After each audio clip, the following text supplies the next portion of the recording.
ଶ୍ରୀମଦ୍ ଭଗବତ ଗୀତା ବ୍ୟାସଦେବଙ୍କର କୃତ ପ୍ରଥମ ଅଧ୍ୟାୟ ସୈନ୍ୟ ଦର୍ଶନ ଯୋଗ। ଧର୍ମକ୍ଷେତ୍ରେ କୁରୁକ୍ଷେତ୍ରେ ସମବେତା ଯୁଯୁଶ୍ଚବ ମାମକା ପାଣ୍ଡବଶ୍ଚୈବ କିଂ କୁର୍वତି ସଞ୍ଜୟ। କୁରୁକ୍ଷେତ୍ର ତ ଧର୍ମକ୍ଷେତ୍ର ଉଭୟ ହୋଇଲେ ଏକତ୍ର। ଧର୍ମରେ ବାଦ ହିଂସା ନାହିଁ ତେଣୁ ସନ୍ଦେହ ମୋର ହୋଇ। ଯୁଦ୍ଧରେ ହେଲେ କି ବିରତ କିୟ ବା ଧର୍ମ ଯୁଧେ ଚିତ। ଦେଇ ଯୁଦ୍ଧରେ ସ୍ୱର୍ଗ ଇଛି କହ ସଞ୍ଜୟ ତେଣୁ ପୁଛି। ସଞ୍ଜୟ ଉବାଚ ତୋ ପୁତ୍ର ଜ୍ୟେଷ୍ଠ ଦୁର୍ଯ୍ୟୋଧନ ଦକ୍ଷିଣ ପାଣ୍ଡବ ସୈନ୍ୟ। ଅଭେଦ୍ୟ ଦୁର୍ଗ ସଜା ନାହିଁ ଦ୍ରୋଣକୁ ବିନୟ କହି। ଭୋ ଗୁରୁ ଦର୍ଶନ କର ପାଣ୍ଡବଙ୍କର ସୈନ୍ୟ ବୀର। ତୁମ୍ଭର ପ୍ରିୟ ଶିଷ୍ୟ ପାର୍ଥ ସଙ୍ଗତେ ଦ୍ରୁପଦର ପୁତ୍ର। ନେଇଣ ବିହୁ ରଚି ଛଇ ନଭେଦି ପାରିବେ ଯେ କେହି। ଦେଖ ହେ ଗୁରୁ ଯେ ତୋହର ସମସ୍ତେ ମହାଧନୁର୍ଦ୍ଧର। ଭୀମ ଅର୍ଜୁନ ସମବୀର ଯୁଯୁଧାନ ବିରାଟେଶ୍ୱର। ପୁଣି ଦ୍ରୁପଦର ରାଜନ ଯୁଦ୍ଧରେ ଅସୀମ ବିକ୍ରମ।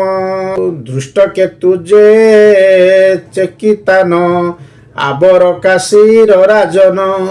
ପୁରୁଚିତ ଯେ କୁନ୍ତି ଭୋଜ ଶୈବାଦି ସର୍ବେ ମହାବୀର୍ଯ୍ୟ। ଯୁଦ୍ଧାମନ୍ୟୁ ପୁଣି କ୍ରାନ୍ତ ଉତ୍ତମୌଜାହି ବୀର୍ଯ୍ୟବନ୍ତ। ସୁଭଦ୍ରା ଦ୍ରୌପଦୀର ସୁତ ମହାରଥୀରେ ଗଣିତ। ଆବର କୁରୁ ଦେବ ଶୁଣ ଆମ୍ଭ ସୈନ୍ୟର ରଥିଗଣ।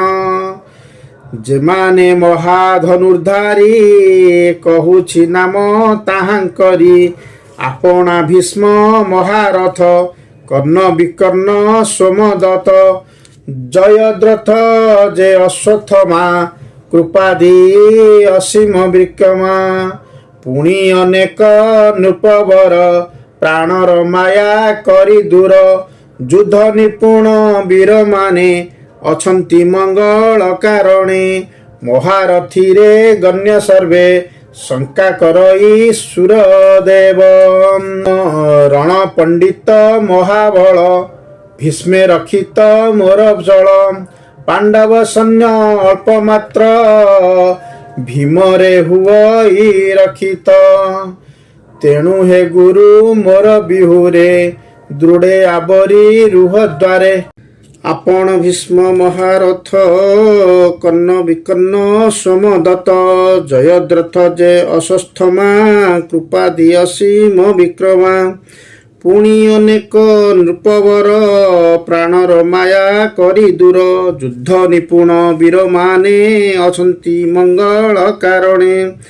ମହାରଥୀରେ ଗଣ୍ୟ ସର୍ବ ଶଙ୍କା କରଇ ସୁରଦେବ। ଋଣ ପଣ୍ଡିତ ମହାବଳ ରଣ ପଣ୍ଡିତ ମହାବଳ ଭୀଷ୍ମେ ରକ୍ଷିତ ମୋର ବଳ। ପାଣ୍ଡବ ସୈନ୍ୟ ଅଳ୍ପ ମାତ୍ର ଭୀମରେ ହୁଅଇ ରକ୍ଷିତ। ତେଣୁ ହେ ଗୁରୁ ମୋର ବିହୁରେ ଦୃଢ଼େ ଆବରି ରୁହ ଦ୍ୱାରେ। ସମସ୍ତ ବୀର ବାଣ୍ଟି ହୋଇ ଭୀଷ୍ମକୁ ରକ୍ଷା କର ଯାଇ। ଯେଣୁ ସେ ସେନାପତି ମୋର ବିଜୟ ଲକ୍ଷ୍ମୀ ମୋ ଭାଗ୍ୟର। ତାହାଙ୍କ ଆଗ ପଛ ପାର୍ଶ୍ୱ ଜଗି ରୁହନ୍ତୁ ବୀର ଦକ୍ଷ। ତୋଷିବା ପାଇଁ ରାଜା ମନ ମୁଖରେ ନ ବୋଲି ବଚନ। ସିଂହ ଶବଦ ଶଙ୍ଖ ସ୍ୱର କରିଲେ ଗଙ୍ଗାଙ୍କ କୁମର। ଜାଣିନ ଭୀଷ୍ମ ସେନାପତି ଆନନ୍ଦେ ସର୍ବ ଯୋଧା ମାତି। ଗୋମୁଖା ଅବା ବଂଶୀମାନ ଉଲ୍ଲାସେ ବାଇଲେ ସଂଘନ। ସମସ୍ତ ଶବ୍ଦ ଏକତ୍ରିତ ସମୁଦ୍ର ଗର୍ଜନ ଅଦ୍ଭୁତ। ତାପରେ ନନ୍ଦୀ ଘୋଷ ରଥେ ଶୁକ୍ଲାଶ୍ୱ ଯୋ ଚିଣ ତୋରିତେ। ବସି ଶ୍ରୀକୃଷ୍ଣ ଅର୍ଜୁନ ଶଙ୍ଖକୁ ବାଇଲେ ଗାଢ଼େଣ। ଶ୍ରୀକୃଷ୍ଣ ଧରି ପାଞ୍ଚଜନ୍ୟ ଦେବ ଦତ୍ତ ପାର୍ଥ ଧରିଣ। ପଣ୍ଡକ ଶଙ୍ଖ ଭୀମ ବୀର ଅନନ୍ତ ଧରି ଯୁଧିଷ୍ଠିର। ସହଦେବ ସୁଘୋଷ ଶଙ୍ଖ ନକୁଳଙ୍କ ମଣିପୁଷ୍ପକ। ସୁଧନୁର୍ଧାରୀ କାଶୀପତି ପୁଣି ଶିଖଣ୍ଡୀ ମହାରଥୀ। ଧୃଷ୍ଟଦ୍ୟୁମ୍ନ ବିରାଟେଶ୍ୱର ସାତ୍ୟକୀ ଯେ ଅଜୟ ବୀର। ଦ୍ରୌପଦ କୃଷ୍ଣାର ନନ୍ଦନ ଗରିଷ୍ଠ ସୁଭଦ୍ରାର ନାନ। ସମସ୍ତ ଶଙ୍ଖ ଯେ ଯାହାର ଭିନ୍ନେ ଭିନ୍ନରେ କଲେ ସ୍ୱର। ସମସ୍ତ ଶଙ୍ଖ ଶବ୍ଦ ମିଳି କମ୍ପି ଉଠିଲା ମହିଆଳି। ଆକାଶ ହୋଇଲା କମ୍ପିତ ଶୁଣିଣ ଧୂତ ରାଷ୍ଟ୍ରସୂତ। ହୃଦୟ ଥରିଣ ଉଠିଲା ଶିଥିଲେ ମହ୍ୟୁମାନ ହେଲା। ଦେଖିଲେ ଧାନୁକି ଅର୍ଜୁନ ଶସ୍ତ୍ର ନିକ୍ଷେପ କୁରୁସୈନ୍ୟ। ଉଦୁଯୋଗ ଜାଣି ବୀରମଣି ଧନୁ ଟେକିଲେ ସେଇ କ୍ଷଣି। କୃଷ୍ଣକୁ ଚାହିଁ ପାର୍ଥ କହି ଉଭୟ ବଳ ମଧ୍ୟ ନେଇ। ମୋର ରଥ ରଖ ନାରାୟଣ ଦେଖିବି ବେନି ପକ୍ଷ ସନ। ଦେଖିବି ବେନି ପକ୍ଷ ସୈନ୍ୟ ଯେ ଯୋଦ୍ଧା ମୋ ସହିତ ରଣ। ଦେଖିବି ତାହାର ବଦନ ଯେ ଯୁଦ୍ଧ ପାଇଁ ମତ ହୋଇ ପୁଣି ତାହାଙ୍କୁ ଦେଖିବଇ। ସଞ୍ଜୟ ଉବାଚ ହେ ରାଜା ଶୁଣ ମନ ଦେଇ। ଅର୍ଜୁନ ବାକ୍ୟେ ଯଦୁ ସାଇଁ। ପୁଣି ଶ୍ରୀକୃଷ୍ଣ ରଥ ନେଲେ ବେନି ପକ୍ଷ ମଧ୍ୟ ରଖିଲେ। ଭୀଷ୍ମ ଦ୍ରୋଣାଦିକୁ ଦେଖାଇ କହନ୍ତି ପାର୍ଥ ଦେଖ ତୁହି। ଯୁଦ୍ଧକୁ ଯେ ବୀର ଆଗତ ଭଲେ ତୁ ଦେଖ କୁନ୍ତି ସୁତ। ତା ଶୁଣି ପାଣ୍ଡବ ଅର୍ଜୁନ ଦକ୍ଷିଣ ଗଲେ ସର୍ବ ସୈନ୍ୟ। ପିତୃଙ୍କ ତୁଲ୍ୟ ମାନ୍ୟ ଗଣ ପିତାମହ ଯେ ଗୁରୁ ପୁଣ। ଭ୍ରାତା ପୁତ୍ର ନାତି ସହିତେ ମାତୁଳ ସୁହୃଦାଦି ଯେତେ। ନିଜର ସୁତ ଭାଇ ସୁତ ଆବର ନାତି ଯେ ସମସ୍ତ। ଶ୍ୱଶୁର ସୁହୃଦ ଯେତକ ଉଭୟ ସୈନ୍ୟରେ ସେତକ। ଅର୍ଜୁନ ଉବାଚ ହେ କୃଷ୍ଣ ସର୍ବବନ୍ଧୁଗଣ ଅଛନ୍ତି ମୋର ଯେତେ ସ୍ଥାନ। ସମସ୍ତେ ଯୁଦ୍ଧକୁ ଆଗତ ଦେଖି ଭ୍ରମଇ ମୋର ଚିତ। ଏ ସର୍ବେ ମୋର ବନ୍ଧୁ ଅଟନ୍ତି ଯୁଦ୍ଧ ଆଶାରେ ଆସିଛନ୍ତି। ତାହାଙ୍କୁ ଦେଖି ଅଙ୍ଗ ମୋର କମ୍ପିତ ଶିଥିଳ ଆବର। ମୁହଁ ସୁଖଇ ଦେହ ଥରେ ରୋମ ଉଦ୍ଗମ ଶରୀରରେ। ମୋ ହାତୁ ଗାଣ୍ଡିବ ଖସଇ ଦେହର ଚର୍ମ ଲୋଳ ହୋଇ। ମୋର ଚିତ୍ତ ସ୍ଥିର ନାହିଁ ମନ ମୋ ସର୍ବଦା ଭ୍ରମଇ। ଯେତେ ବିପରୀତ ଲକ୍ଷଣ ସକଳ ଦେଖେ ମୁଁ ନୟନ। ନାସି ବନ୍ଧୁ ଆତ୍ମୀୟ ଗଣ କି ଯଶ ଲଭିବି ମୁଁ ପୁଣ। ହେ କୃଷ୍ଣ ଏପରି ଯୁଦ୍ଧରେ ପୁଣି ହିଁ ରାଜ୍ୟର ସୁଖରେ। ନାହିଁ ମୋହର ପ୍ରୟୋଜନ ନାସିଣ ନିଜ ନିଜ ଧର୍ମ। ଏ ପ୍ରାଣ ସାମ୍ରାଜ୍ୟ ସୁଖରେ ଧରି ରହିବି କି ହେତୁରେ। ସୁଖ ସମ୍ପଦ ରାଜ୍ୟ ଧନ ଯାହାଙ୍କ ପାଇଁ କରେ ଜନ।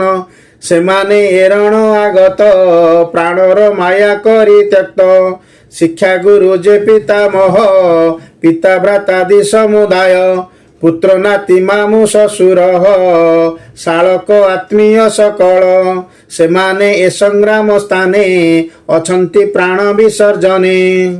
ଶୁଣନ୍ତୁ ହେ ମଧୁସୂଦନ ଏମାନେ ମୋତେ ବିନାଶୀନ। ଏହି ଯେ ପୃଥିବୀ ସାମାନ୍ୟ ଏହା କେ କରଇ ଗଣନ ଯେବେ ତ୍ରୈଲୋକ୍ୟ ମିଳି ଆସି ଏ ନ ଇଚ୍ଛେ ଏହାକୁ ବିନାଶୀ କରବ ଗଣ କଲେ ନାଶ କରିବ ମୋତେ ପାପ ସ୍ପର୍ଶ ହୁଅନ୍ତୁ ସେହି ଆତତାଇ ଯାଙ୍କ ବିନା ସେ ପୁଣ୍ୟ ନାହିଁ। ଆହେ ମାଧବ ଆପଣାର ବନ୍ଧୁ ଯେ ଧାତ ରାଷ୍ଟ୍ରଙ୍କର ବିନା ସେ ସୁଖ ହେବ ନାହିଁ ଏଣୁ ତା ଉଚିତ ନୁହଁ। ଯେବେ ସର୍ବେ ଲୋଭ ବସେ ବିବେକ ହରାଇ ଲାଳସେ ବଂଶର ବିନାଶ ନିମନ୍ତେ ବନ୍ଧୁ ମିତ୍ରଙ୍କୁ ବିନାଶିତେ ପାପକୁ ନ ଡରନ୍ତି ସେହି ସେ ପାପ ମଜନ୍ତି ସେ ଯାଇ ଜାଣି ଶୁଣିଣ ଏହା ମୁହିଁ କରିଣ ପାପ ଅର୍ଜିବଇ ସେ ପାପ କ୍ଷାନ୍ତ କାହିଁ ପାଇଁ ନକେ ନ ହେବି କୁହ ରମା ସାଇଁ ଏହି ବିଚାର ଜନାର୍ଦ୍ଦନ ଉଦୟ ହୁଏ ମୋର ମନ ଯେବେ ବଂଶ ବିନାଶ ହେବ କୁଳ ଧର୍ମ ନଷ୍ଟ ଯିବ ଯେବେ ଅଧର୍ମେ କୁଳ ରହି ସ୍ତ୍ରୀ ଯାନ୍ତି ନଷ୍ଟ ହୋଇ ଯଥେଚ୍ଛା ରମଣ କରନ୍ତି ବନ ଶଙ୍କର ଉପୁଜାନ୍ତି ହେଲେ ବନ ଶଙ୍କର ଜାତ ସେ କୁଳ କ୍ଷୟ ଯେ ନିଶ୍ଚିନ୍ତ ପିଣ୍ଡ ତର୍ପଣ କର୍ମହୀନେ ନରକେ ଯାନ୍ତି ପିତୃମାନେ ବନ ଶଙ୍କର ଯେ ଜନ୍ମାଇ କୁଳଘ୍ନ ଦୁରାଚାରୀ ସେଇ ନାସି ସ୍ୱଜାତି କୁଳ ଧର୍ମ ନରକେ ହୁଅନ୍ତି ପତନ ଶାସ୍ତ୍ରରେ ଶୁଣି ଅଛି ମୁହିଁ ହେ ଜନାର୍ଦ୍ଦନ ତେଣୁ କହି ଆହ କି ପାପ ଲୋଭେ ମୁହିଁ ମଜିବା ଇଚ୍ଛା ଯେ କରଇ ପୁତ୍ର କଳତ୍ର ବନ୍ଧୁ ନାଶ କରିବା ପାଇଁ ମୁଁ ପ୍ରବେଶ ମୋହୀନ କାର୍ଯ୍ୟ ଦେଖି ରଣେ ଯେବେ ସେ ଧୂର୍ତ୍ତ ରାଷ୍ଟ୍ର ଗଣେ ଯଦି ସେ ମୋତେ ବିନାଶନ୍ତି ମୋ ପକ୍ଷେ ଶ୍ରେଷ୍ଠ ସେ ଅଟନ୍ତି।